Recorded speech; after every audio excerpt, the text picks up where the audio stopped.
ಸಮನ್ವಯ ಸಮಿತಿ ಕನ್ನಡವೇ ಸತ್ಯ ಪ್ರತಿಷ್ಠಾನ ತುಂತುರು ಶ್ರಾವಣದ ಪುಟ್ಟ ಕಥೆಗಳು 2024 ಓದುತ್ತಿರುವವರು ಜೆ.ಎನ್. ಜಗನ್ನಾಥ್.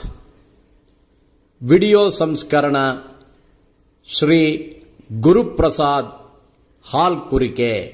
ವಿಚಿತ್ರ ಕೊಲೆಗಾರ ಲೇಖಕಿ ಎಲ್. ಗಿರಿಜಾ ರಾಜ್. ಕಗ್ಗತ್ತಲಿನ ಮಧ್ಯರಾತ್ರಿ. ಮುಂದಿನ ಕ್ಷಣದಲ್ಲಿ ಏನೋ ಆಗಲಿದೆ ಎಂಬುದನ್ನು ಸೂಚಿಸುವಂತಿತ್ತು. ಆ ಮುದುಕಿ ಊಟ ಮಾಡಿ ನಿರ್ಯೋಚನೆಯಿಂದ ರಾಮ, ಕೃಷ್ಣ, ಗೋವಿಂದ, ಶ್ರೀಹರಿ ಎಂದು ದೇವರ ಮೇಲೆ ಭಾರ ಹಾಕಿ ಮಲಗಿದರು. ಸ್ವಲ್ಪ ಹೊತ್ತಿಗೆ ಜಾನಿ ಬೊಗಳತೊಡಗಿತು. ತಾತ, ಯಾಕೆ ಜಾನಿ ಅಷ್ಟೊಂದು ಬೊಗಳ್ತಿದೆ? ಊಟ ಹಾಕಿದೀಯಾ ಜಯ ಎಂದರು. ಅಜ್ಜಿ, ಅಯ್ಯೋ ಸುಮ್ಮನೆ ಮಲಕ್ಕೊಳ್ಬಾರ್ದೆ, ಹಾಕದೆ ಇರ್ತೀನಾ? ಬೆಳಗ್ಗೆಯಿಂದ ಮಾಡಿ ಸಾಕಾಗಿದೆ, ನಿಮ್ದೊಳ್ಳೆ ಗೋಳು ಎಂದು ಗೊಣಗುತ್ತಾ ಪಕ್ಕಕ್ಕೆ ತಿರುಗಿ ಮಲಗಿದರು. ಸರಿ, ಗೊಣಗಬೇಡ, ಬಿತ್ಕೋ, ನಾನೇ ನೋಡ್ತೀನಿ ಎಂದು ಮುಂದಿನ ಬಾಗಿಲು ತೆಗೆಯುತ್ತಿದ್ದಂತೆ ಡಕಾಯಿತನಂತೆ ಕಾಣುತ್ತಿದ್ದ ಒಬ್ಬ ಗನ್ ಕೈಯಲ್ಲಿ ಹಿಡಿದುಕೊಂಡು ಮನೆಯೊಳಗೆ ನುಗ್ಗಿದ. ಕಣ್ಣಿಗೆ ಕಪ್ಪು ಕನ್ನಡಕ ಹಾಕಿ ಅಲ್ಲಲ್ಲಿ ಹರಿದಿದ್ದ ಜೀನ್ಸ್ ಪ್ಯಾಂಟು ತೊಟ್ಟಿದ್ದ. ಏ ಮುದುಕ, ಮಿಸುಗಾಡಿದ್ರೆ ಉಡಾಯಿಸ್ಬಿಡ್ತೀನಿ, ಹುಷಾರ್ ಎಂದು ಅವನನ್ನು ತಳ್ಳಿಕೊಂಡೇ ಒಳಗೆ ನಡೆದ. ಅಷ್ಟು ಹೊತ್ತಿಗೆ ಆ ಗಲಾಟೆಗೆ ಅಜ್ಜಿ ಎದ್ದು ನಡುಗುತ್ತಾ ಕುಳಿತಿತ್ತು. ಯಾರಪ್ಪ ನೀನು? ವಯಸ್ಸಾದ ನಮ್ಮ ಹತ್ರ ಏನಿರುತ್ತೆ? ಏನೂ ಮಾಡಬೇಡಪ್ಪ, ಕೈ ಮುಗಿತೀವಿ ಎಂದಿತು. ಅವನು, ಕೈ ಮುಗಿದ್ರೆ ಬಿಟ್ಬಿಡ್ತೀನಾ? ಇಬ್ಬರು ಮೇಲೆ ಹೇಳಿ ಬನ್ನಿ ಇಲ್ಲಿ ಎಂದು ಗದರಿಸಿ ಇಬ್ಬರನ್ನು ಅಲ್ಲಿದ್ದ ಕಂಬಕ್ಕೆ ಕಟ್ಟಿದ. ಬೇಡ ಬೇಡ, ಕೊಲ್ಬೇಡ ಎನ್ನುತ್ತಿದ್ದರೂ ಗನ್ ಟ್ರಿಗರ್ ಅದುಮಿಯೇ ಬಿಟ್ಟ. ಅಜ್ಜಿ ತಾತ ಕತ್ತು ಪಕ್ಕಕ್ಕೆ ವಾಲಿಸಿದರು. ಅವನು ನಿಧಾನವಾಗಿ ಅಜ್ಜಿ ಬಳಿ ಬಂದು ಹಣೆಯ ಮೇಲೆ ಮುತ್ತು ಕೊಡಬೇಕೆಂದು ಯಾಕನಿಸಿತೋ ಅವನ ಅಜ್ಜಿಯನ್ನು ನೆನೆಸಿಕೊಂಡನೋ, ಎಮೋಷನಲ್ ಆದನೋ, ಅಜ್ಜಿಗೆ ಮುತ್ತು ಕೊಟ್ಟೇ ಬಿಟ್ಟ. ಅದರ ಗುರುತು ಇಲ್ಲದಂತೆ ಗ್ಲೌಸ್ ಹಾಕಿದ ಕೈಯಿಂದ ಮೃದುವಾಗಿ ಒರೆಸಿದ. ತಾತನಿಗೆ ಮುತ್ತು ಕೊಡಲು ಬಂದಾಗ ತಾತನಿಗೆ ಜೀವ ಬಂದು ಬಿಗಿಯಾಗಿ ಹಿಡಿದುಕೊಂಡು ಬಿಟ್ರು. ಅವರ ಕೈಗಳನ್ನೇಕೆ ಕಟ್ಟುವುದು ಮರೆತೆನೆಂದು ಹಣೆಗೆ ಬಡಿದುಕೊಂಡ. ಲೇ ಕಳ್ಳ, ಎಷ್ಟಾಟ ನಿಂದು? ನಿನ್ನ ದನಿ ಗೊತ್ತಾಗಲ್ವಾ? ಆಟದ ಗನ್ ತಗೊಂಡು ಬಂದು ಹೆದರಿಸ್ತೀಯಾ? ಪೊಲೀಸ್ಗೆ ಫೋನ್ ಮಾಡಿ ಮೊದಲು ಈ ಪೋಲಿನ ಹಿಡ್ಕೊಂಡು ಹೋಗಿ ಅಂತ ಹೇಳ್ತೀನಿ ತಡಿ ಎಂದು ಕೊಲೆಗಾರನನ್ನು ಬಿಗಿಯಾಗಿ ಹಿಡಿದು ಮೊಕದ ತುಂಬ ಮುತ್ತಿನ ಮಳೆಗರೆದರು. ಅಜ್ಜಿ ಬಾಯಿ ತುಂಬ ನಗುತ್ತಾ, ಏಯ್ ಮುದ್ದು ಕಳ್ಳ, ಅಜ್ಜಿ ತಾತನ್ನ ಹೀಗ ಹೆದರಿಸೋದು? ಮಾಡ್ತೀನಿ ತಡಿ ಎಂದು ಪ್ರೀತಿಯಿಂದ ಅಪ್ಪಿಕೊಂಡು ತಲೆ ಸವರಿದರು. ತನ್ನ ಕಪ್ಪು ಕನ್ನಡಕ, ಮುಖ ಮರೆಸುವಂತೆ ಹಾಕಿದ್ದ ಟೋಪಿ ತೆಗೆದು ಮೊಮ್ಮಗ ಕಿಲಕಿಲ ನಕ್ಕುಬಿಟ್ಟ. ಅಜ್ಜಿ ತಾತನ ಹೃದಯಗಳಿಗೆ ಹಾಲೆರೆಯುವಂತೆ. ನಮಸ್ಕಾರಗಳು.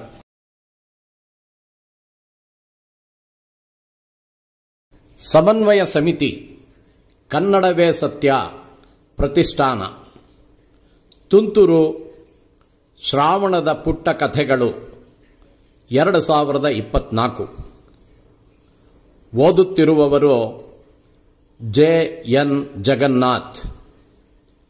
ವಿಡಿಯೋ ಸಂಸ್ಕರಣ ಶ್ರೀ ಗುರುಪ್ರಸಾದ್ ಹಾಲ್ಕುರಿಕೆ. ನಿಶ್ಚಿತಾರ್ಥದ ಉಂಗುರ. ಲೇಖಕಿ ಎಲ್. ಗಿರಿಜಾ ರಾವ್. ಅವಳು ಬೊಗಸೆ ಒಡ್ಡಿ ಅಂಜಲಿಬದ್ಧವಾಗಿ ನಿಂತಿದ್ದಾಳೆ. ಈಗೇನಿದೆ ನನ್ನಲ್ಲಿ ನೀಡಲು? ಅಮ್ಮ, ಸಹಾಯ ಮಾಡಿ. ನನ್ನ ಮಗಳಿಗೆ ಸಿಕ್ಕಿರುವ ಈ ಗಂಡು ಒಳ್ಳೆಯ ಹುಡುಗ, ಸಣ್ಣ ಕೆಲಸವೂ ಇದೆ, ಕರುಣಾಳಿಗೆ ಸಂಕಟವಾಯಿತು. ಆದರೆ ಏನು ಕೊಡಲಿ? ಶಾಂತಮ್ಮ ಮನೆಯಲ್ಲಿ ಎಷ್ಟೋ ವರ್ಷಗಳಿಂದ ಪರಿಚಾರಿಕೆ ಮಾಡಿದವಳು. ಮನೆಯ ಸದಸ್ಯರಲ್ಲಿ ಒಬ್ಬಳಂತೆ ನಡೆಸಿಕೊಳ್ಳುತ್ತಿದ್ದೇವೆ. ನನ್ನವರಿಗೆ ಬಡವರು ದೀನರೆಂದರೆ ಪ್ರೀತಿ, ಆದರೆ ಅವರನ್ನೇ ಕಳೆದುಕೊಂಡಿದ್ದೇನೆ. ಕೊರೋನಾದಿಂದ ಅವರನ್ನು ಉಳಿಸಿಕೊಳ್ಳಲು ಎಷ್ಟು ಪ್ರಯತ್ನ, ಎಷ್ಟೋ ಖರ್ಚಾಯಿತು. ಒಡವೆಗಳನ್ನೆಲ್ಲ ಕಳೆದುಕೊಂಡೆ. 3-4 ವರ್ಷಗಳ ಹಿಂದೆ ಏನೋ ಕಲಹ ಮಾಡಿಕೊಂಡು ಹೋದ ಮಗ ಅಪ್ಪನಿಗೆ ಕೋವಿಡ್ ಪಾಸಿಟಿವ್ ಎಂದು ತಿಳಿದಾಗ ಬಂದು ದೂರದಿಂದ ನೋಡಿಕೊಂಡು ಹೋದವನು ಅವರು ಲೋಕ ಬಿಟ್ಟ ಮೇಲೆಯೇ ಬಂದದ್ದು. ಸಂಬಂಧವೆಂದರೆ ಇಷ್ಟೇನೆ.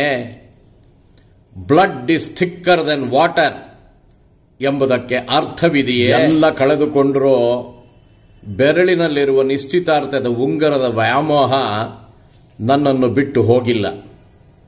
ಅವರು ತುಂಬ ಪ್ರೀತಿಯಿಂದ ಮಯೂರ ಆಕಾರದ ಉಂಗುರ ಮಾಡಿಸಿದ್ರು.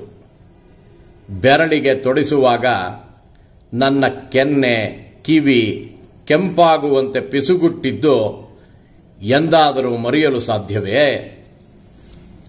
ನನ್ನ ಮುದ್ದು ಕರುಣ ನಿನಗಾಗಿ ಇಷ್ಟಪಟ್ಟು ಮಾಡಿಸಿದ್ದು ಎಂದು ಹಸ್ತವನ್ನು ಮೆಲ್ಲನೆ ನೆವರಿಸಿದ್ದರು.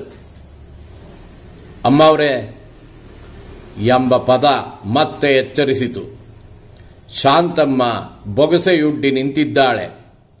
ನಾನು ನಿಶ್ಚಿತಾರ್ಥದ ಉಂಗುರ ಒಮ್ಮೆ ನೋಡಿದೆ, ಅವಳನ್ನೊಮ್ಮೆ ನೋಡಿದೆ. ಗಟ್ಟಿ ಮನಸ್ಸು ಮಾಡಿ ಅದನ್ನು ಬೆರಳಿನಿಂದ ತೆಗೆದು ಬೇಡುತ್ತಿದ್ದ ಬೊಗಸೆಗೆ ಹಾಕಿದೆ. ಏನೋ ಹೇಳಲು ಹೊರಟವಳನ್ನು ತಡೆದು, ಮದುವೆಗೆ ಸಿದ್ಧತೆ ಮಾಡಿಕೋ, ಇದನ್ನು ಮಾರಿಬಿಡು, ನನ್ನ ಬಳಿ ಇರುವುದು ಇಷ್ಟೇ. ಅವಳು ನನ್ನ ಪಾದಗಳ ಮೇಲೆ ಬಿದ್ದಳು. ಜೀವ ಇರುವವರೆಗೂ ಬದುಕಿರಬೇಕು. ದೇವರ ಮನೆಯಲ್ಲಿ ಹಚ್ಚಿಟ್ಟ ನಂದಾದೀಪ ಪ್ರಶಾಂತವಾಗಿ ಉರಿಯುತ್ತಿತ್ತು. ಮನಸ್ಸು ಶಾಂತವಾಯಿತು. ಕೊರೋನಾ ಈ ಜಗತ್ತನ್ನೇ ಅಲ್ಲಾಡಿಸಿಬಿಟ್ಟಿದೆ. ನನ್ನನ್ನು ಯಾವುದೋ ಸಾರ್ಥಕತೆಗಾಗಿ ಆ ದೇವರು ಭೂಮಿಯಲ್ಲಿ ಜೀವಂತವಾಗಿಟ್ಟಿದ್ದಾನೆ. ಪಕ್ಕದ ಮನೆ ಸರೋಜ ಪ್ರತಿದಿನ ಬಂದು ಅವರ ಮಕ್ಕಳಿಗೆ ಕನ್ನಡ ಹೇಳಿಕೊಡಿ ಎಂದು ಒತ್ತಾಯ ಮಾಡುತ್ತಿದ್ದಾರೆ. ಇಂಗ್ಲಿಷ್ ಶಾಲೆಗೆ ಹಾಕಿ ಕನ್ನಡವೇ ಸರಿಯಾಗಿ ಬರುತ್ತಿಲ್ಲ. ನಿಮ್ಮ ಶ್ರಮಕ್ಕೆ ಶುಲ್ಕ ತೆಗೆದುಕೊಳ್ಳಿ ಕರುಣಮ್ಮ. ಗೆಳತಿಯರು ಅವರ ಮಕ್ಕಳಿಗೆ ಕನ್ನಡ ಹೇಳಿಕೊಡುವವರನ್ನು ಹುಡುಕುತ್ತಿದ್ದಾರೆ. ಯೋಚಿಸಿದಾಗ ಯಾಕಾಗಬಾರದು ಎನಿಸಿತು. ಕನ್ನಡ ಪಾಠ ಹೇಳಿಕೊಡುವುದೆಂದರೆ ಜೇನು ಸವಿದಂತೆ. ಜೊತೆಯಲ್ಲೇ ಆಸೆ ಇಣುಕಿತು. ಸಂಪಾದನೆ ಮಾಡಿದ ನಂತರ ಅವರ ನೆನಪಿಗಾಗಿ ಮಯೂರ ಆಕಾರದ ಉಂಗುರ ಮತ್ತೆ ಮಾಡಿಕೊಳ್ಳಬಹುದಲ್ಲವೇ ಎನಿಸಿ ನಗು ಬಂದಿತು. ಹೇಗೋ ವ್ಯಾಮೋಹ ಅಂಟಿಕೊಂಡೇ ಬಿಡುತ್ತದಲ್ಲ. ನಮಸ್ಕಾರ. ಸಮನ್ವಯ ಸಮಿತಿ, ಕನ್ನಡವೇ ಸತ್ಯ ಪ್ರತಿಷ್ಠಾನ, ತುಂತುರು ಶ್ರಾವಣದ ಪುಟ್ಟ ಕಥೆಗಳು 2024. ಓದುತ್ತಿರುವವರು JN ಜಗನ್ನಾಥ್. ವಿಡಿಯೋ ಸಂಸ್ಕರಣ ಶ್ರೀ ಗುರುಪ್ರಸಾದ್ ಹಾಲ್ಕುರಿಕೆ. ಬೆಸೆದುಕೊಂಡ ಜೀವಗಳು. ಲೇಖಕರು ಗೋಪಿನಾಥ್. ಅಂದು ಭಾನುವಾರ ಬೆಳಗ್ಗೆ ಶ್ಯಾಮ್ ಸುಂದರನ ಮನೆ ಬಾಗಿಲಿಗೆ ಬಂದಿದ್ರು ಕೃಷ್ಣಯ್ಯ. ಬಾಗಿಲು ತೆಗೆದಿದ್ದು 6 ವರ್ಷದ ಹರ್ಷ. ಯಾರು ಬೇಕು? ಶ್ಯಾಮ್ ಸುಂದರ ಇದ್ದಾರಾ? ಕರಿಯಪ್ಪ. ನಿಮ್ಮ ಹೆಸರೇನು? ಕೃಷ್ಣಯ್ಯ. ಅಪ್ಪ, ಯಾರೋ ಕೃಷ್ಣಯ್ಯ ಬಂದಿದ್ದಾರೆ, ವಿಷಯ ಮುಟ್ಟಿಸಿದ ಹರ್ಷ. ಯಾರೋ ಅದು ಎನ್ನುತ್ತಲೇ ಹೊರಬಂದ ಶ್ಯಾಮ್. ನಮಸ್ಕಾರ, ನಾನು ಕೃಷ್ಣಯ್ಯ. ನಿಮ್ಮ ಚಿಕ್ಕಪ್ಪ ದಯಾನಂದ ಅವರು ಕಳಿಸಿದ್ರು. ಇದು ನನ್ನ ಮಗಳ ಜಾತಕ ನೋಡಿ. ನಾನಾಗಲೇ ಸಂಸಾರಿಯಾಗಿದ್ದೇನೆ. ನನಗೊಬ್ಬ ಮಗನಿದ್ದಾನೆ. ಆದರೂ ನಮ್ಮ ಚಿಕ್ಕಪ್ಪನಿಗಿದು ಅರ್ಥವಾಗ್ತಿಲ್ಲ. ಮತ್ತೆ ಅವರು ನೀವು ಮದುವೆಗಿದ್ದೀರಿ ಎಂದು ಗೋತ್ರ, ನಕ್ಷತ್ರ, ಕೆಲಸ, ಸಂಬಳ ಎಲ್ಲ ವಿಷಯವನ್ನು ತಿಳಿಸಿದ್ರಲ್ಲ. ನನಗೊಬ್ಬ ಮಗನಿದ್ದಾನೆ, ಆಗ್ಲೇ ನೋಡಿದ್ರಲ್ಲ. ಅವನ ಹೆಸರು ಹರ್ಷ, 6 ವರ್ಷ ವಯಸ್ಸು. ಅಲ್ಲ, ಹೀಗಂತೀನಿ ಅಂತ ಬೇಸರ ಮಾಡ್ಕೊಂಬೇಡಿ. ನೀವು 2ನೇ ಮದುವೆಗಿರೋ ಗಂಡ. ಇಲ್ಲ, ನನ್ನ ಮದುವೆನೇ ಆಗಿಲ್ಲ.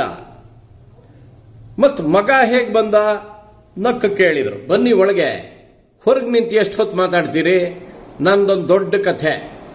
ಮದುವೆಯಾಗಿಲ್ದಿದ್ರು ನಾನು ಅಪ್ಪ ಮತ್ತು ಸಂಸಾರಿ. ಏನು ಹೇಳ್ತೀರಿ ಸರ್ ನೀವು? ನನ್ನ ತಂದೆ ತಾಯಿಗೆ ನಾನು ಒಬ್ಬನೇ ಮಗ. 3 ವರ್ಷದ ಕೆಳಗೆ ರಸ್ತೆ ಅಪಘಾತದಲ್ಲಿ ಇಬ್ಬರು ಮೃತಪಟ್ಟರು. ನನಗೆ ಜೀವನವೇ ಬೇಸರವಾಯಿತು. ಯಾರಿಗಾಗಿ ಬದುಕಬೇಕು ಅನ್ನಿಸ್ತಿತ್ತು. ಮದುವೆಯಾದರೆ ಸಂಸಾರದ ಕೊಡುವೆ, ಬೇಡವೇ ಬೇಡ ಎನ್ನಿಸಿ ಮದುವೆ ಬೇಡವೆಂದು ನನ್ನ ಚಿಕ್ಕಪ್ಪನಿಗೆ ತಿಳಿಸಿದೆ. ತಂದೆ ತಾಯಿ ತೀರ್ಕೊಂಡು ವರ್ಷ ಕಳೆದಿತ್ತು. ಒಂದು ದಿನ ನಾನು ಕೆಲಸದ ನಿಮಿತ್ತ ಮೈಸೂರಿಗೆ ಹೋಗಿದ್ದೆ. ನನ್ನ ಕೆಲಸ ಬೇಗನೆ ಮುಗಿದಿತ್ತು. ಕುಕ್ಕರಹಳ್ಳಿ ಕೆರೆ ನೋಡಬೇಕೆನಿಸಿ ಹೋದೆ. ಅಲ್ಲಿ ಕೆರೆಗೆ ಹೋಗುವಾಗ ಮುಂಭಾಗದಲ್ಲಿ 4 ವರ್ಷದ ಹುಡುಗನೊಬ್ಬ ನಿಂತಿದ್ದ. ಬರುವಾಗಲೂ ಅಲ್ಲೇ ನಿಂತಿದ್ದ. ಜೊತೆನಲ್ಲೊಂದು ನಾಯಿ ಮರಿ. ಹುಡುಗ ಹತ್ತಿರ ಬಂದು ಪ್ಯಾಂಟ್ ಹಿಡಿದು, ನನ್ನ ನಾಯಿ ಮರಿ ಹಸ್ದಿದೆ, ಒಂದು ಬಂದ್ ಕೊಡಿಸಿ ತಿನ್ನಿಸ್ತೀನಿ ಎಂದ. ಅವನ ನಾಯಿ ಮೇಲಿನ ಪ್ರೀತಿಗೆ ಮೂಕನಾದೆ. ನಿನಗೆ ಹಸುವಿಲ್ವೋ ಕೇಳಿದೆ. ಮೊದಲು ನಾಯಿ ಮರಿ ಹಸು ನೀಗಬೇಕು, ಅದಕ್ಕೆ ಆಹಾರ ಸಿಗದೆ ನೆನ್ನೆಯಿಂದ ಹಸ್ದಿದೆ ಪಾಪ. ನಾನು ಪರವಾಗಿಲ್ಲ, ಸಹಿಸ್ಕೊಳ್ತೇನೆ. ಅವನ ಅಂತಃಕರಣದ ಮಾತುಗಳು ನನ್ನನ್ನು ಕಟ್ಟಿ ಹಾಕಿಬಿಟ್ಟಿತು. ನೀನು ಇಲ್ಲಿ ಹೇಗೆ ಬಂದೆ? ಇಲ್ಲಿ ಅವನ? ನನ್ನ ಊರಿದಲ್ಲ. ನಮ್ಮಪ್ಪ ಕುಕ್ಕರಹಳ್ಳಿ ಕೆರೆ ಕರ್ಕೊಂಡು ಬಂದಿದ್ದು ಗೊತ್ತು. ಆಮೇಲೆ ತಿಂಡಿ ತರುವುದಾಗಿ ಹೇಳಿ ನೆನ್ನೆ ಸಾಯಂಕಾಲ ಹೋದವರು ಇನ್ನೂ ಬರಲಿಲ್ಲ. ನೆನ್ನೆಯಿಂದ ಈ ನಾಯಿ ಮರಿ ನನ್ನ ಜೊತೆನಲ್ಲೇ ಇದೆ. ರಾತ್ರಿ ಎಲ್ಲಿದ್ದಿ? ಇಲ್ಲೇ ಅಪ್ಪನಿಗಾಗಿ ಜಗಲಿ ಮೇಲೆ ಕಾಯ್ತಾ ಇದ್ದೆ. ನಿದ್ರೆ ಬಂತು, ಮಲಗಿಬಿಟ್ಟೆ. ಆ ಕ್ಷಣಕ್ಕೆ ನನಗೆ ಎಲ್ಲವೂ ಅರ್ಥವಾಗಿತ್ತು. ಅವನ ತಂದೆ ಮಗನನ್ನು ಸಾಕಲಾರದೆ ಬಿಟ್ಟು ಹೋಗಿರಬೇಕೆಂದು ಭಾವಿಸಿದೆ. 2 ವರ್ಷದ ಕೆಳಗೆ ಹರ್ಷನನ್ನು ಮತ್ತು ನಾಯಿ ಮರಿಯನ್ನು ಕರೆದುಕೊಂಡು ಬಂದೆ.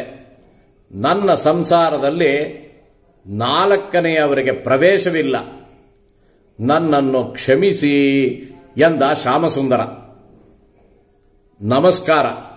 ಸಮನ್ವಯ ಸಮಿತಿ, ಕನ್ನಡವೇ ಸತ್ಯ ಪ್ರತಿಷ್ಠಾನ, ತುಂತುರು ಶ್ರಾವಣದ ಪುಟ್ಟ ಕಥೆಗಳು, 2024. ಓದುತ್ತಿರುವವರು JN ಜಗನ್ನಾಥ್. ವಿಡಿಯೋ ಸಂಸ್ಕರಣ ಶ್ರೀ ಗುರುಪ್ರಸಾದ್ ಹಾಲ್ಕುರಿಕೆ. ಕೊಡುಗೆ ಲೇಖಕರು ಗೋಪಿನಾಥ್. ಗಂಡ ಹೆಂಡತಿ 8 ವರ್ಷದ ಮಗಳು, ಅವರದೊಂದು ಸಂಸಾರ. ಹೇಳಿಕೊಳ್ಳುವಂತಹ ಸಂಪಾದನೆ ಇಲ್ಲ. ಗಂಡ ಕಾವಲುಗಾರ, ಹೆಂಡತಿ ಮನೆ ಕೆಲಸ ಮಾಡುವುದು.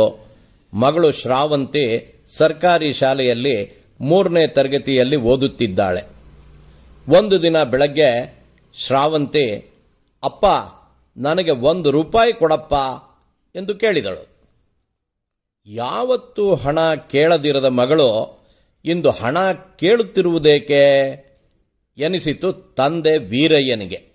ಮಗಳೇ, ಹಣ ಏಕೆ ಬೇಕು? ನಿನ್ನ ಅವಶ್ಯಕತೆ ಏನಿದ್ರೂ ನನಗೆ ಹೇಳು, ನಾನು ಈಡೇರಿಸ್ತೇನೆ.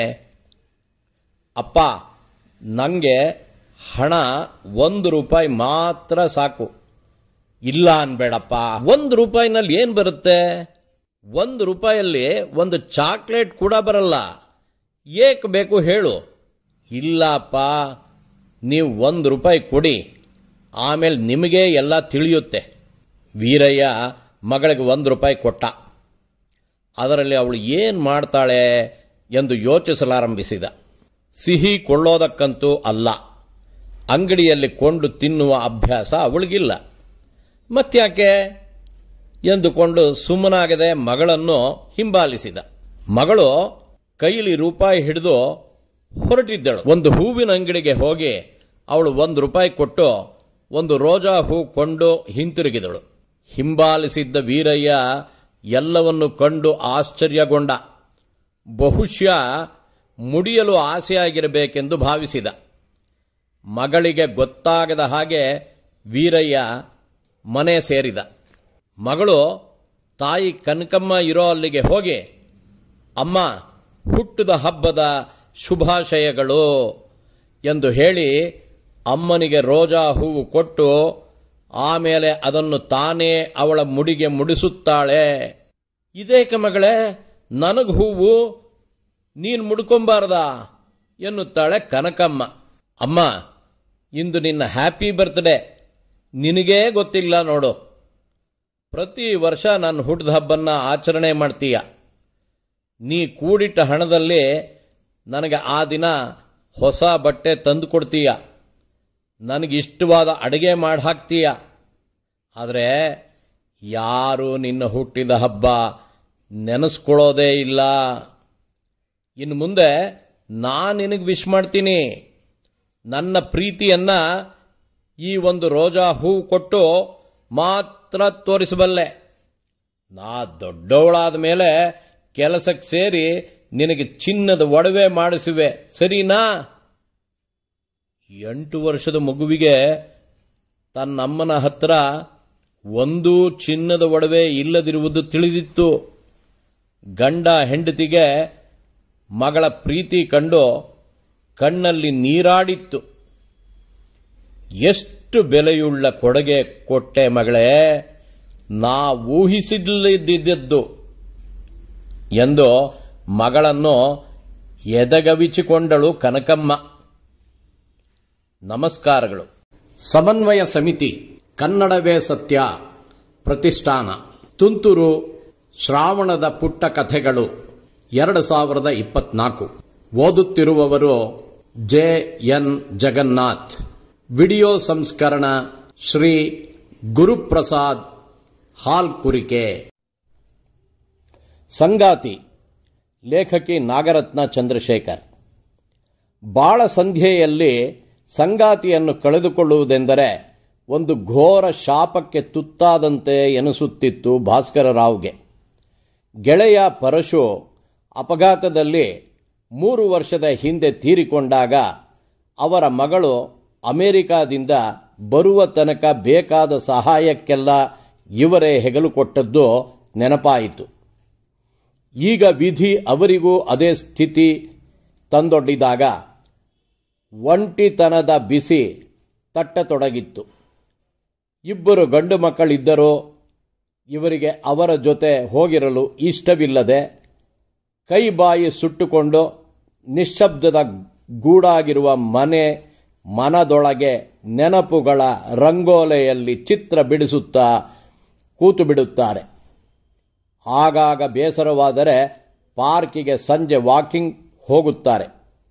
ಹೀಗೆ ದಿನಗಳನ್ನು ದೂಡುತ್ತಾ ವರ್ಷಗಳೇ ಕಳೆದು ಹೋದವು. ಅಚಾನಕ್ ಆ ದಿನ ಸ್ನೇಹಿತ ಪರಶುವಿನ ಮಗಳು ಸುನೀತಾ ತನ್ನ 5 ವರ್ಷದ ಮಗಳೊಂದಿಗೆ ಪಾರ್ಕಿಗೆ ಬಂದಿದ್ದಳು. ಕುಶಲೋಪರಿ ಮಾತುಗಳೆಲ್ಲ ಮುಗಿದ ನಂತರ ಇದ್ದಕ್ಕಿದ್ದಂತೆ ಅವಳು ಕೇಳಿದ ಪ್ರಶ್ನೆಗೆ ಅವಾಕ್ಕಾದರು. ಅಂಕಲ್, ನೀವೇಕೆ ಇನ್ನೊಂದು ಮದುವೆ ಮಾಡಿಕೊಳ್ಳಬಾರದು? ಅಲ್ಲಮ್ಮ, ಇದು ನೀನಿರುವ ಅಮೆರಿಕ ಅಲ್ಲ ಎಂದು ನಗುತ್ತಾ ಮಾತು ಮರೆಸಲು ನೋಡಿದರು.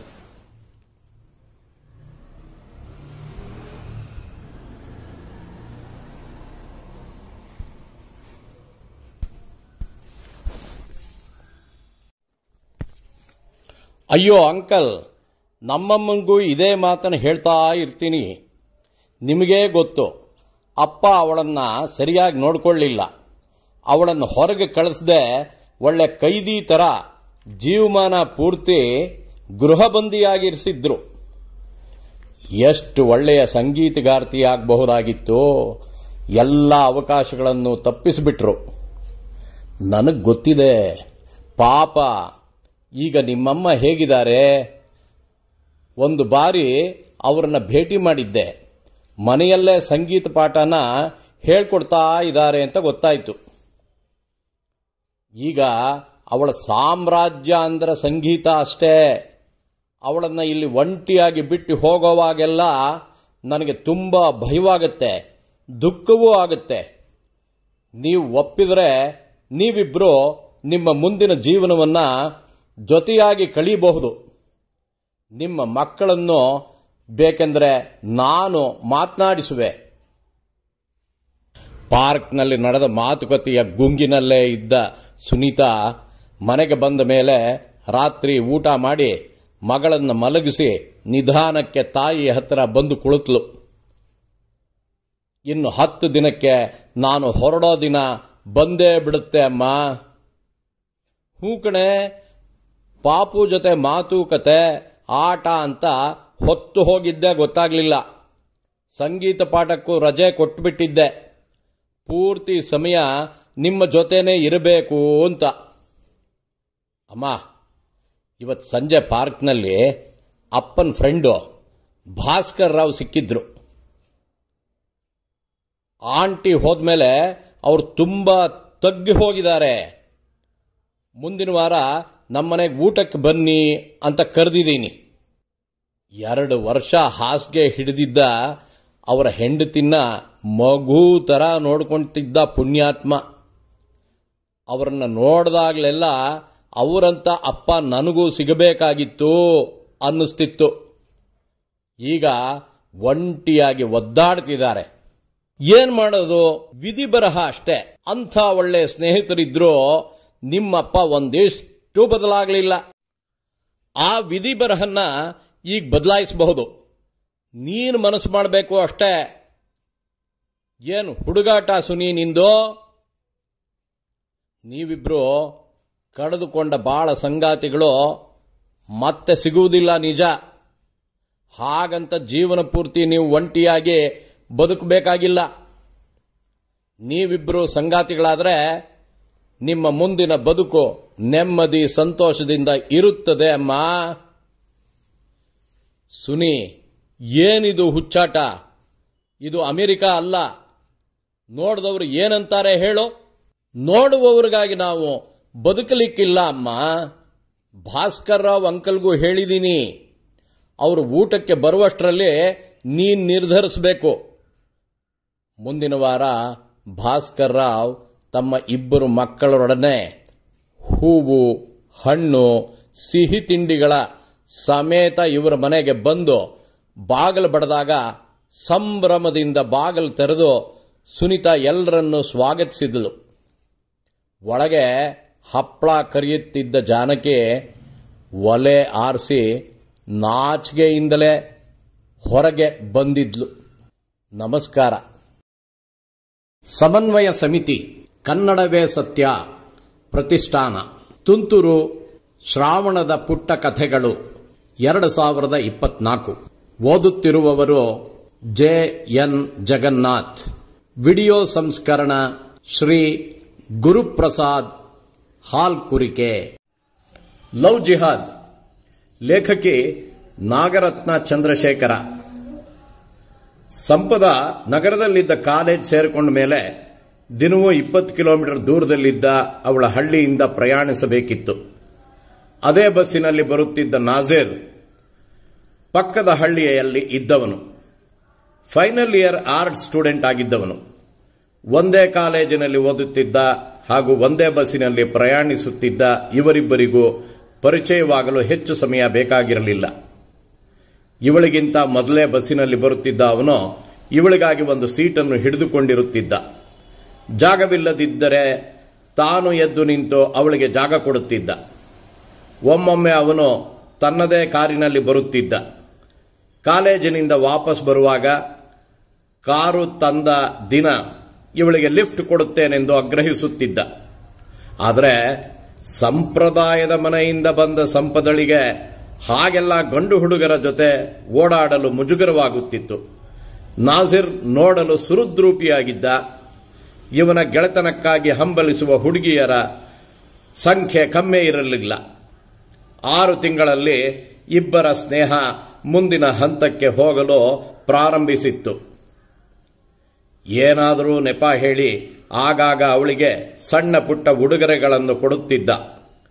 ಅದು ಪ್ರೀತಿಯಲ್ಲ, ಎಳೆ ಹೃದಯ ಪರಿಪಕ್ವವಾಗದ ಸಂವೇದನೆಯ ಆವೇಶಗಳು ಎಂದು ತಿಳಿಯದೆ ಅಂತಹದೊಂದು ಸೆಳೆತಕ್ಕೆ ಸಿಲುಕಿಕೊಂಡು ಬಿಟ್ಟಳು ಸಂಪದ. ಆ ದಿನ ಜೋರು ಮಳೆ. ಕಾಲೇಜು ಮುಗಿದು ಅರ್ಧ ಗಂಟೆಯಾದರೂ ಮಳೆ ನಿಲ್ಲದ ಕಾರಣ ಅವಳ ಹಳ್ಳಿಗೆ ಹೋಗುತ್ತಿದ್ದ ದಿನನಿತ್ಯದ ಬಸ್ ಕೂಡ ತಪ್ಪಿ ಹೋಗಿತ್ತು. ಕೊನೆಯ ಬಸ್ ರಾತ್ರಿ 7:30ಕ್ಕೆ. ಕತ್ತಲಾವರಿಸಿತ್ತು ಬೇರೆ. ನಾಜಿರ್ ಆ ದಿನ ಪುಣ್ಯಕ್ಕೆ ಕಾರು ತಂದಿದ್ದ. ಬಸ್ ಸ್ಟಾಪಲ್ಲಿ ಒಂಟಿಯಾಗಿ ಕಾಯುತ್ತಾ ನಿಂತಿರುವ ಅವಳಿಗೆ ಡ್ರಾಪ್ ಕೊಡುವೆನೆಂದು ಹೇಳಿದ. ಕತ್ತಲೆಯಲ್ಲಿ ಬಸ್ ಸ್ಟಾಪ್ನಲ್ಲಿ ಅಷ್ಟು ಹೊತ್ತು ನಿಲ್ಲುವುದು ಅಪಾಯವೆಂದು ಕೊನೆಗೂ ಅವಳು ಅವನೊಟ್ಟಿಗೆ ಹೋಗಲು ನಿರ್ಧರಿಸಿದಳು. ನೆನೆದು ಮುದ್ದೆಯಾಗಿದ್ದ ಸಂಪದಳಿಗೆ ಕಾರಿನ ಹಿಂದಿನ ಸೀಟಿನಲ್ಲಿದ್ದ ಟವಲ್ ಒಂದನ್ನು ಕೊಟ್ಟು, ಸಂಪದ, ಈ ಮಳೆಯಲ್ಲಿ ಡ್ರೈವ್ ಮಾಡುವುದು ಕೂಡ ಕಷ್ಟ. ಆದ್ದರಿಂದ ಮಳೆ ನಿಲ್ಲುವ ತನಕ ಯಾವುದಾದರೂ ಹೋಟೆಲ್ಗೆ ಹೋಗಿ ಕಾಫಿ ಕುಡಿಯುತ್ತಾ ಕುಳಿತಿರೋಣವೇ ಎಂದ. ಬೇಡ ಬೇಡ, ಬೇಗ ಮನೆ ಸೇರಿದರೆ ಸಾಕು, ಅಪ್ಪ ಅಮ್ಮ ಗಾಬರಿಯಾಗಿರುತ್ತಾರೆ ಎಂದಳು. ಕಾರು ಅವರ ಹಳ್ಳಿಯತ್ತ ಹೋಗುತ್ತಿದ್ದಾಗ ಆ ದಟ್ಟ ಕತ್ತಲಿನಲ್ಲಿ 10 ಮೈಲಿ ದಾಟುತ್ತಿದ್ದಂತೆಯೇ ನಿಂತು ಹೋಯಿತು.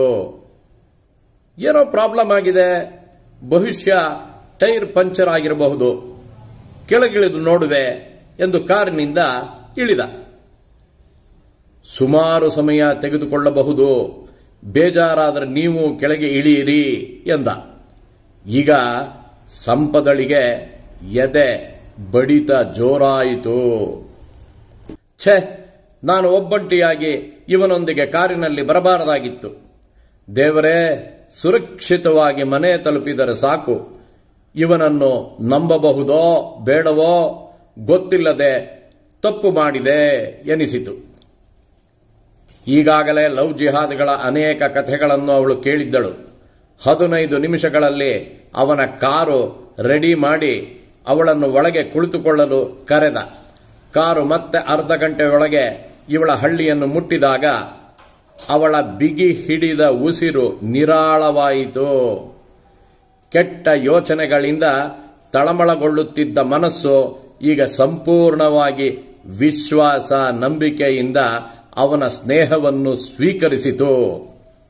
ಒಂದೊಮ್ಮೆ ಏನಾದರೂ ಲವ್ ಜಿಹಾದ್ಗೆ ಸಿಕ್ಕಿ ತಾನು ಕೂಡ ಕಥೆಯಾಗುವುದು ತಪ್ಪಿತಲ್ಲ ಎಂದು ಅವನಿಗೆ ಥ್ಯಾಂಕ್ಸ್ ಹೇಳುತ್ತಾ ಮನೆಯೊಳಗೆ ಓಡಿದಳು.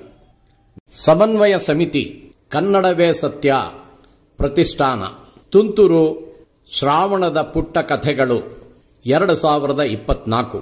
ಓದುತ್ತಿರುವವರು JN ಜಗನ್ನಾಥ್. ವಿಡಿಯೋ ಸಂಸ್ಕರಣ ಶ್ರೀ ಗುರುಪ್ರಸಾದ್ ಹಾಲ್ಕುರಿಕೆ. ಬಾಯಲ್ಲಿ 3 ಲೋಕ ತೋರಿದವ. ಲೇಖಕಿ ನಿರ್ಮಲಾ ಜೀವಿ. ಅಮ್ಮ ಅಮ್ಮ ಎಲ್ಲಿದೀಯಾ? ಏನ್ ಮಾಡ್ತಿದೀಯಾ?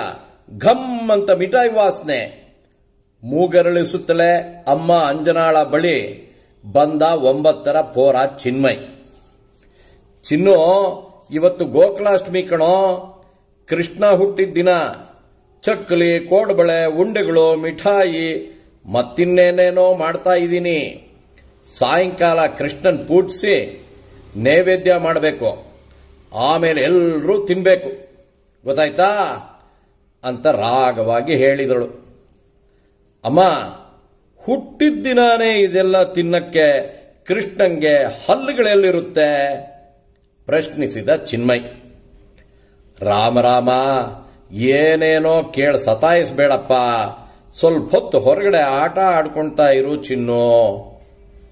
ನಂಗೆ ಒಂದೇ ಒಂದು ಉಂಡೆ ಕೋಡ್ಬಳೆ ಕೊಟ್ಬಿಡಮ್ಮ, ತಿಂದ್ಬಿಟ್ಟು ಹೊರಗೆ ಆಟ ಆಡ್ತಾ ಇರ್ತೀನಿ. ಕೊಡಮ್ಮ. ಚಿನ್ಮಯಿ ಬೇಡಿದ ತನ್ನ ವರಸೆಯಲ್ಲೇ. ತಪ್ಪು ತಪ್ಪು, ಈಗೇನೂ ಕೊಡೋಲ್ಲ, ಮೊದಲು ಕೃಷ್ಣಂಗೆ, ಆಮೇಲೆ ನಿಂಗೆ. ಜಾಣ ಮರಿ ಅಲ್ವಾ, ಹೋಗು ಆಟ ಆಡ್ಕೋ ಬಂಗಾರ ಅಂತ ಅರೆ ಬರೆ ಅರ್ಥ ಮಾಡ್ಕೊಂಡು ಚಿನ್ಮಯಿನ ಉಪಾಯವಾಗಿ ಕಳಿಸಿದಳು ಅಂಜನಾ. ಸಾಯಂಕಾಲದವರೆಗೂ ಸಾಕಷ್ಟು ತಿಂಡಿಗಳನ್ನು ಮಾಡಿ ದೇವರ ಪೂಜೆಗೆ ಅಣಿ ಮಾಡಿದಳು. ಜಯಂತ್ ಆಫೀಸ್ನಿಂದ ಬರುತ್ತಿದ್ದಂತೆ ಪೂಜೆಗೆ ತಯಾರಾದ. ಚಿನ್ನು ಎಲ್ಲಿ ಎಂದು ಜಯಂತ್ ಕೇಳಿದಾಗಲೇ ಬಹಳ ಹೊತ್ತಿನಿಂದ ಚಿನ್ನು ತನ್ನ ಬಳಿ ಸುಳಿದೇ ಇಲ್ಲ ಎನ್ನೋ ವಿಚಾರ ಅಂಜನಾಗೆ ಪಕ್ಕನೆ ಹೊಳೆಯಿತು. ತಿಂಡಿಗಳನ್ನು ಮಾಡಿ ಪೂಜೆಗೆ ಅಣಿ ಮಾಡುವ ಗಡಿಬಿಡಿಯಲ್ಲಿ ಚಿನ್ನುವಿನ ಜ್ಞಾಪಕವೇ ಬಂದಿರಲಿಲ್ಲ. ಅಂಜನಾ ಹೇಳುತ್ತಿದ್ದಂತೆ ಜಯಂತ್ ಸಿಡಿಮಿಡಿಗೊಂಡ. ಚಿಕ್ಕ ಮಗುನ ಅಷ್ಟು ಹೊತ್ತು ಹೊರಗಿಟ್ಟಿದ್ದೀಯಲ್ಲ, ಈಗಿನ ಟ್ರಾಫಿಕ್ ಅಂತೂ ಸಿಕ್ಕಾಪಟ್ಟೆ ಭಯಂಕರ ಅಂದ. ಅಂಜನಾಗೆ ಗಾಬರಿಯಿಂದ ಕಣ್ಣಲ್ಲಿ ಗಂಗಾ ಭವಾನಿಯರು ಪ್ರತ್ಯಕ್ಷರಾದರು. ಬಿಟ್ಟದ್ದು ಬಿಟ್ಟು ಮನೆಗೆ ಬೀಗ ಜಡಿದು ಇಬ್ರು ಚಿನ್ಮಯಿನ ಹುಡುಕಲು ಹೊರಟರು. ಅಕ್ಕಪಕ್ಕದ ಬೀದಿಗಳಲ್ಲಿ ಕಾಣಲೇ ಇಲ್ಲ. ಪೊಲೀಸ್ ಸ್ಟೇಷನ್ಗೆ ಹೋಗುವುದೆಂದು ಯೋಚಿಸುವಷ್ಟರಲ್ಲಿ ಅಲ್ಲಿ ಕಟ್ಟುತ್ತಿದ್ದ ಮನೆಯ ಮುಂದೆ ಹಾಕಿದ್ದ ಮರಳು ರಾಶಿಯಲ್ಲಿ ಕೂಲಿಯಾಳುಗಳ ಮಕ್ಕಳೊಂದಿಗೆ ಚಿನ್ಮಯ್ ಕಾಣಿಸಿದ. ತಲೆಯಿಂದ ಕಾಲವರೆಗೆ ಮಣ್ಣು ಸುರಿದುಕೊಂಡು ಆಟದಲ್ಲಿ ಮಗ್ನವಾಗಿದ್ದ ಚಿನ್ಮಯ್. ಗುರುತೆ ಸಿಕ್ಕದಂತಾಗಿದ್ದ. ಮಗನನ್ನು ಕಂಡೊಡನೆ ಅಂಜನಾ ಓಡೋಡಿ ಹೋಗಿ ಎತ್ತುಕೊಂಡಳು. ಮಣ್ಣಾಗಿದ್ದ ಅವನ ಕೈ ಕಾಲು ಬಾಯಿಗಳನ್ನು ಸೆರಗಿನಲ್ಲಿಯೇ ಒರೆಸಿದಳು. ಅಂದು ಮಣ್ಣು ತಿಂದು ಯಶೋಧಾದೇವಿಗೆ ಬಾಯಲ್ಲಿ 3 ಲೋಕಗಳನ್ನು ತೋರಿಸಿದವನು ಇಂದು ಮರಳ ರಾಶಿಯಲ್ಲಿ ನನಗೆ ಪಾಠ ಕಲಿಸಿದ್ಯಲ್ಲೋ, ಎದುರಿಗಿರುವ ನಿನಗಿಂತ ನನಗೆ ದ್ವಾಪರ ಯುಗದ ಕೃಷ್ಣನನ್ನು ಕಾಣುವ ತವಕ ಹೆಚ್ಚಾಯಿತಲ್ಲ. ನನ್ನ ವಿವೇಕ ಎಲ್ಲಿ ಜಾರಿತ್ತು? ನೀ ಕೇಳಿದಾಗ ಉಂಡೆ ಕೋಡಬಳೆ ಕೊಡಲಿಲ್ಬೇಕೆ ಎಂದು ಪರಿಪರಿಯಾಗಿ ಹಲುಬಿದಳು. ತನ್ನನ್ನು ತಾನೇ ಬೈದುಕೊಂಡಳು. ಚಿನ್ಮಯ್ಗೆ ಅಲ್ಲಿದ್ದ ಮಕ್ಕಳಿಗೆ ಅಂಜನಾಳ ದುಃಖ, ಸಂತೋಷ, ಅಳು ಏನೂ ಅರ್ಥವಾಗಲಿಲ್ಲ. ಕೂಲಿಗಾರರು ಅವಳ ಅಳಲನ್ನು ಬೆಪ್ಪಾಗಿ ನೋಡುತ್ತಿದ್ದರು. ಅಂಜನಾಳನ್ನು ಸಮಾಧಾನಪಡಿಸಿದ ಜಯಂತ್ ಅಲ್ಲಿದ್ದ ಮಕ್ಕಳನ್ನೆಲ್ಲ ಮನೆಗೆ ಕರೆದೊಯ್ಯುವುದಾಗಿ ಕೂಲಿಯಾಳುಗಳಿಗೆ ಹೇಳಿ ಚಿನ್ಮಯ್ ಜೊತೆಗೆ ಅವರನ್ನೆಲ್ಲರನ್ನೂ ಕರೆತಂದ. ಸಂಭ್ರಮದಿಂದ ಕೃಷ್ಣನ ಪೂಜೆ ಮಾಡಿದ. ಎಲ್ಲ ಮಕ್ಕಳು ಉಂಡೆ, ಚಕ್ಕಲಿ, ಕೋಡುಬಳೆ, ಮಿಠಾಯಿಗಳನ್ನು ತಿಂದು ಸಂತೋಷಪಟ್ಟರು. ತಾನು ಮಾಡಿದ ತಿಂಡಿಗಳು ನಿಜಕ್ಕೂ ಸಾರ್ಥಕವಾದವೆಂದು ಸಂತೋಷಿಸುತ್ತಾ ಅಂಜನಾ ಕೃಷ್ಣನಿಗೆ ಮತ್ತೊಮ್ಮೆ ನಮಸ್ಕರಿಸಿದಳು. ನಮಸ್ಕಾರ. ಸಮನ್ವಯ ಸಮಿತಿ, ಕನ್ನಡವೇ ಸತ್ಯ ಪ್ರತಿಷ್ಠಾನ, ತುಂತುರು ಶ್ರಾವಣದ ಪುಟ್ಟ ಕಥೆಗಳು 2024. ಓದುತ್ತಿರುವವರು JN ಜಗನ್ನಾಥ್. ವಿಡಿಯೋ ಸಂಸ್ಕರಣ ಶ್ರೀ ಗುರುಪ್ರಸಾದ್ ಹಾಲ್ಕುರಿಕೆ. 4ನೆಯ ಕೋತಿ. ಲೇಖಕಿ ನಿರ್ಮಲಾ ಜೀವಿ. ಸಾಲ ಕುಳಿತು ಕೆಟ್ಟದ್ದನ್ನು ನುಡಿಯುವುದಿಲ್ಲ, ಕೆಟ್ಟದ್ದನ್ನು ಕೇಳುವುದಿಲ್ಲ, ಕೆಟ್ಟದ್ದನ್ನು ನೋಡುವುದಿಲ್ಲ ಎಂದು ಸಾರುವ ಕೋತಿಗಳು ಗಾಂಧೀಜಿಗೆ ಬಲುಪ್ರಿಯ ಎನ್ನುವುದು ಯಾರು ಕೇಳಿಲ್ಲ. ಮೂಲತಃ ಈ ಜಪಾನಿ ಕೋತಿಗಳು ಹಲವಾರು ವರ್ಷಗಳಿಂದಲೂ ಡಂಗೂರ ಹೊಡೆದು ಸಾರುತ್ತಿದ್ದರೂ ಪ್ರಪಂಚ ಬದಲಾಗಿದೆಯೇ? ಒಂದು ದಿನ ಇದ್ದಕ್ಕಿದ್ದಂತೆ ಕೋತಿಗಳಿಗೆ ಬಾಯಿ, ಕಿವಿ, ಕಣ್ಣುಗಳನ್ನು ಮುಚ್ಚಿಕೊಂಡು ಕುಳಿತಿರುವುದು ಚಿಟ್ಟಾಯಿತು. ತಲೆ ಚೆಚ್ಚಿಕೊಳ್ಳಲು ಕೈಗಳನ್ನು ತೆಗೆಯಲಾರದೆ ಬಂಧಿತರಾಗಿರುವ ನಮಗೆ ಸ್ವಾತಂತ್ರ್ಯವೇ ಇಲ್ಲವೇ ಎಂದು ಪೇಚಾಡಿದವು. ಅಷ್ಟರಲ್ಲಿ ಕಿವಿ ಮುಚ್ಚಿಕೊಂಡಿದ್ದ ಕೋತಿಗೆ ಮತ್ತೊಂದು ಕೋತಿ ಆಗಷ್ಟೇ ಬಂದು ತಮ್ಮ ಪಕ್ಕದಲ್ಲಿ ಕುಳಿತಿದ್ದು ಕಾಣಿಸಿತು. ಅದು ಬಾಯಿ ಮುಚ್ಚಿದ್ದ ಕೋತಿಗೆ, ಅಲ್ಲಿ ನೋಡು ಮತ್ತೊಂದು ಕೋತಿ ಬಂತು ಎಂದು ಹೇಳಿತು. ಬಾಯಿ ಮುಚ್ಚಿಕೊಂಡೆ ಹೂ ಹೂ ಹೂ ಎಂದು ಮೂಕ ಭಾಷೆಯಲ್ಲಿ ಸಂತೋಷ ವ್ಯಕ್ತಪಡಿಸಿತು ಮೊದಲನೆಯ ಕೋತಿ. ಕಣ್ಣು ಮುಚ್ಚಿಕೊಂಡಿದ್ದ 3ನೆಯ ಕೋತಿಗೆ ಕಾಣಿಸದಿದ್ದರೂ ಮತ್ತೊಂದು ಕೋತಿ ಬಂದು ಕೂತಿರುವ ಸುದ್ದಿ ಕೇಳಿದ್ದರ ಜೊತೆಗೆ ಮೊದಲ ಕೋತಿ ಊ ಊ ಊ ಎಂದು ಸಂತೋಷ ವ್ಯಕ್ತಪಡಿಸಿದ್ದು ಕೇಳಿದ್ದೇ ಭಲೆ ಭಲೆ ಎಂದು ಉದ್ಗರಿಸಿ ತನ್ನ ಸಂತೋಷ ತೋರಿಸಿತು. ಅಷ್ಟರಲ್ಲಿ ಮೊದಲೆರಡು ಕೋತಿಗಳಿಗೆ ನಾಲ್ಕನೆಯ ಕೋತಿಯ ಕೈಲಿ ಏನೋ ಒಂದು ವಿಚಿತ್ರ ಅದ್ಭುತ ವಸ್ತು ಕಾಣಿಸಿತು.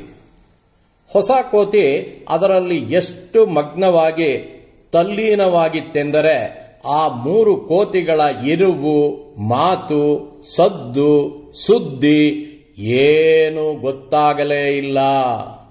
ಅಂತಹ ಅಪೂರ್ವ ವಸ್ತು ಯಾವುದೆಂದು ಅವು ಬಗ್ಗಿ ಬಗ್ಗಿ ನೋಡಿದಾಗ ಕಂಡದ್ದು ಸ್ಮಾರ್ಟ್ ಫೋನ್.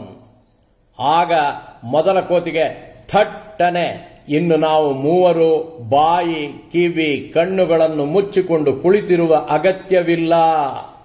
ಸ್ಮಾರ್ಟ್ ಫೋನ್ನಲ್ಲಿ ತಲ್ಲೀನವಾಗಿರುವ ನಾಲ್ಕನೆಯ ಕೋತಿಯೊಂದೇ ಜನರಿಗೆ ಬಾಯಿ, ಕಿವಿ, ಕಣ್ಣುಗಳನ್ನು ಮುಚ್ಚಿಕೊಂಡು ತನ್ನ ಪಾಡಿಗೆ ತಾನು ಎಲ್ಲರಿಂದ ದೂರವಿರುವ ಸಂದೇಶ ನೀಡುತ್ತದೆ ಎನ್ನುವ ವಿಷಯ ಹೊಳೆಯಿತು. ಕೂಡಲೇ ಊ ಊ ಎಂದು ಸನ್ನೆಯ ಮೂಲಕವೇ ತನ್ನ ಮಾತನ್ನು ಎರಡನೆಯ ಕೋತಿಗೆ ಹೇಳಿತು. ಎರಡನೆಯ ಕೋತಿ ಮಹತ್ವದ ಸುದ್ದಿಯನ್ನು ಕಣ್ಣು ಮುಚ್ಚಿ ಕುಳಿತಿದ್ದ ಕೋತಿಗೆ ರವಾನಿಸಲು ತಡ ಮಾಡಲಿಲ್ಲ. ಥಟ್ಟನೆ ಎಲ್ಲಾ ಕೋತಿಗಳಿಗೂ ಸ್ವಾತಂತ್ರ್ಯ ಸಿಕ್ಕಂತಾಗಿ ಕೈಕಾಲುಗಳನ್ನು ಝಾಡಿಸಿಕೊಂಡು ಪೇರಿಕಿತ್ತವು. ಅವು ಹೋದ ದಿಕ್ಕಿನ ಕಡೆಯೂ ನೋಡದೆ ನಾಲ್ಕನೆಯ ಕೋತಿ ತನ್ನ ಪಾಡಿಗೆ ತಾನು ಸ್ಮಾರ್ಟ್ ಫೋನ್ನಲ್ಲಿ ಮುಳುಗಿ ಮಗ್ನವಾಗಿ ತಲ್ಲೀನವಾಗಿತ್ತು.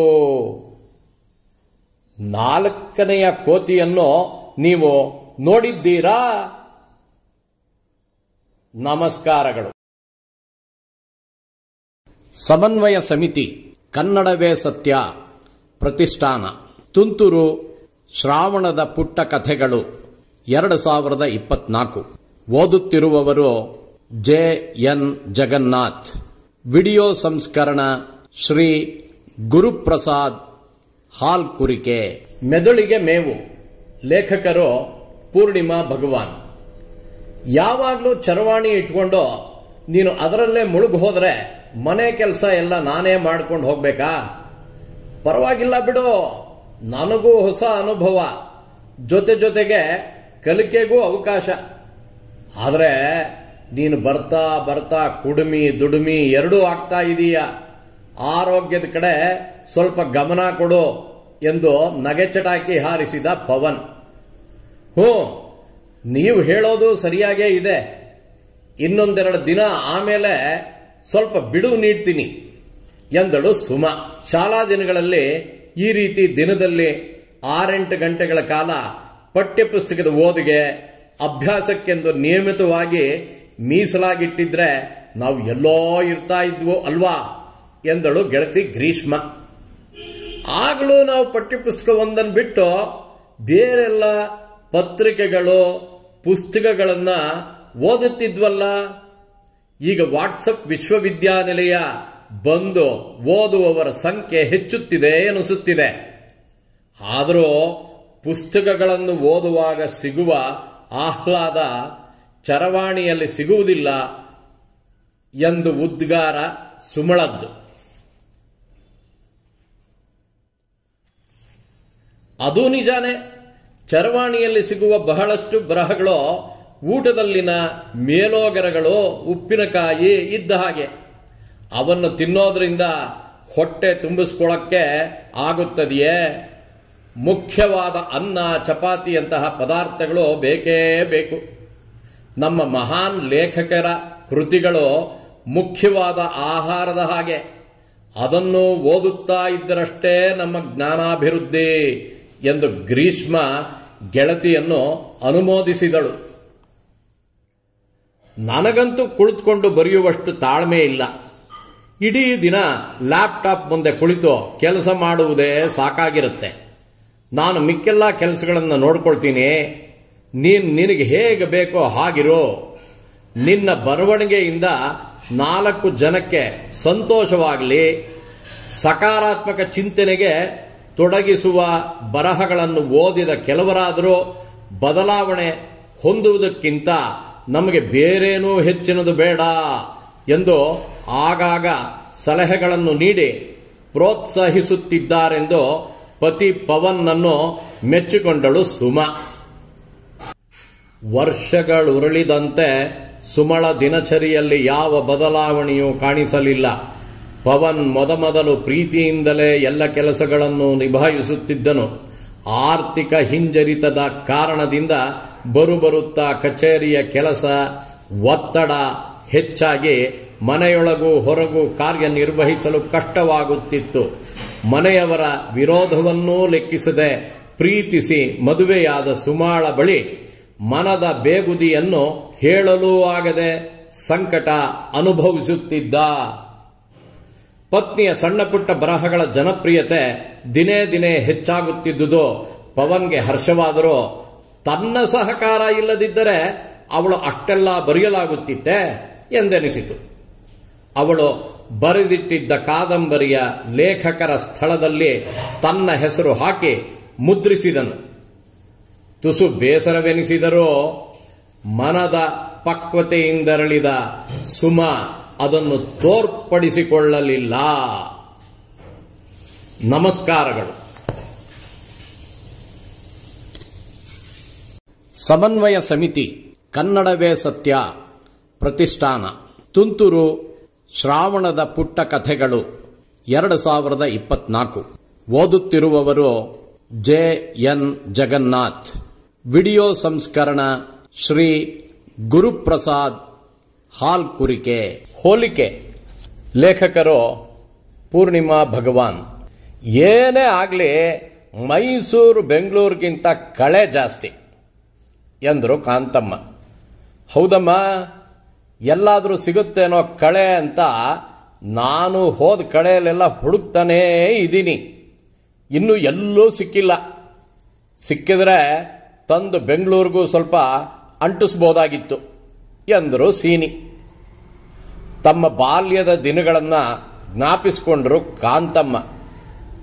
ಶಾಲಾ ರಜಾ ದಿನಗಳಲ್ಲಿ ಶಿವರಾಂಪೇಟೆಯಲ್ಲಿದ್ದ ಅಜ್ಜಿ ಮನೆಗೆ ಧಾವಿಸುತ್ತಿದ್ದುದು, ಮೈಸೂರು ಅರಮನೆಯ ವಿದ್ಯುತ್ ದೀಪಾಲಂಕಾರ, ಮೈಸೂರಿನ ಪ್ರಶಾಂತ ಜೀವನ, ಹಿಂದಿಯ ಸಂಪರ್ಕ ತರಗತಿ, ಪರೀಕ್ಷೆಗಳು ಎಲ್ಲವನ್ನು ಪದೇ ಪದೇ ಜ್ಞಾಪಿಸಿಕೊಳ್ಳುತ್ತಿದ್ದರು ಕಾಂತಮ್ಮ. ಅತಿಯಾದ ವಾಹನ ಸಂಚಾರದಿಂದ ಮನೆಯಿಂದ ಹೊರಗೆ ಬರೋದು ಬಹಳ ಕಷ್ಟವಾಗಿ ಪರಿಣಮಿಸಿ ಮನೆಯ 4 ಗೋಡೆಗಳಿಗೆ ಸೀಮಿತವಾದ ಬದುಕನ್ನು ಒಪ್ಪಿಕೊಳ್ಳಲಾರದೆ ಪದೇ ಪದೇ ಮನೆಯವರಲ್ಲಿ ಹೇಳುತ್ತಿದ್ದುದನ್ನೇ ಹೇಳುತ್ತಿದ್ದರು ಕಾಂತಮ್ಮ.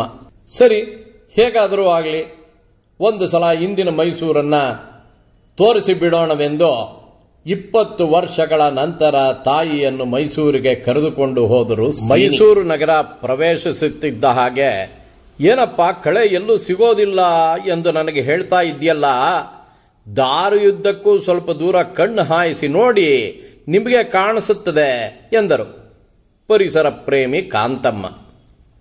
ಸೀನಿ ಮನೆಯವರಿಗೆ ಏನೂ ಗೋಚರಿಸದೆ, ಏನಮ್ಮ ಏನು ಹೇಳ್ತಾ ಇದ್ದೀರಾ ನೀವು, ನನಗಂತೂ ಅರ್ಥವಾಗ್ತಿಲ್ಲ, ಸ್ವಲ್ಪ ಬಿಡಿಸಿ ಹೇಳಿ ಎಂದರು ಸೀನಿ. ಕಾರನ್ನು ಸ್ವಲ್ಪ ಪಕ್ಕದಲ್ಲಿ ನಿಲ್ಲಿಸಿ ಎಲ್ಲರೂ ಸ್ವಲ್ಪ ದೂರ ನಡೆದ ನಂತರ ಅಲ್ಲಿ ಬೆಳೆದಿದ್ದ ರಾಶಿ ರಾಶಿ ಪಾರ್ಥೇನಿಯಂ ಮತ್ತು ಕಳೆ ಗಿಡಗಳನ್ನು ತೋರಿಸಿ, ಇದೇನಪ್ಪ, ಇದನ್ನ ಏನಂತಾರೆ, ಕಳೆ ಗಿಡಗಳಲ್ಲವೇ ಇವು? ಏನು? ಇತ್ತೀಚಿನ ವರ್ಷಗಳಲ್ಲಿ ಸ್ವಚ್ಛ ನಗರಿ ಎಂಬ ಪ್ರಶಸ್ತಿಯನ್ನು ಸತತವಾಗಿ ತನ್ನ ಮುಡಿಗೇರಿಸಿಕೊಂಡಿರುವ ನಗರದಲ್ಲಿ ಎಲ್ಲಂದರಲ್ಲಿ ಕಸದ ರಾಶಿಗಳು, ದುರ್ನಾತ ಹರಡಿ ನಾನು ನೋಡಿದ್ದ ಮೈಸೂರು ನಗರ ಇದಲ್ಲ. ನಾವು ಚಿಕ್ಕವರಿದ್ದಾಗಲೇ ನಗರ ಸ್ವಚ್ಛವಾಗಿತ್ತು. ಇದನ್ನೇ ಸ್ವಚ್ಛ ನಗರ ಎಂದರೆ ಇನ್ನುಳಿದ ಪಟ್ಟಣಗಳು ಹೇಗಿರುತ್ತವೆ ನಾ ಕಾಣೆ ಎಂದರು ಕಾಂತಮ್ಮ. ಅಜ್ಜಿಯ ವಿಶ್ಲೇಷಣೆ ಕೇಳಿದ ಮೊಮ್ಮಕ್ಕಳಿಗೆ ನಗುವೋ ನಗು. ಅಪ್ಪ, ಅಜ್ಜಿ ಇಲ್ಲಿ ತೋರಿಸ್ತಿರುವ ಕಳೆ ಬೆಂಗಳೂರಿನಲ್ಲೂ ಬೇಕಾದಷ್ಟು ಇದೆಯಲ್ಲ, ಅದನ್ನು ಅಜ್ಜಿಗೆ ನಾಳೆ ತೋರಿಸೋಣ. ನಂತರ ಮೈಸೂರಿನ ಪ್ರವಾಸ ತಾಣಗಳನ್ನು ವೀಕ್ಷಿಸಿದರು. ಊರಿಗೆ ಹಿಂತಿರುಗಿದ ನಂತರ ಕಾಂತಮ್ಮ ಹೋಲಿಸಿ ಮಾತನಾಡುವುದನ್ನು ನಿಲ್ಲಿಸಿದರು. ಹೋಲಿಕೆಗಳು ನಿಂತ ಬಳಿಕ ಮನೆಯವರು ನೆಮ್ಮದಿಯ ನಿಟ್ಟಿಸಿರು ಬಿಟ್ಟರು. ಈ ಕೆಲಸವನ್ನ ಮೊದಲೇ ಮಾಡಿದ್ರೆ ಚೆನ್ನಾಗಿತ್ತು, ಸದ್ಯ ಈಗಲಾದರೂ ನಮಗೆ ಹೊಳೀತಲ್ಲ ಎಂದು ಹರ್ಷಿಸಿದರು.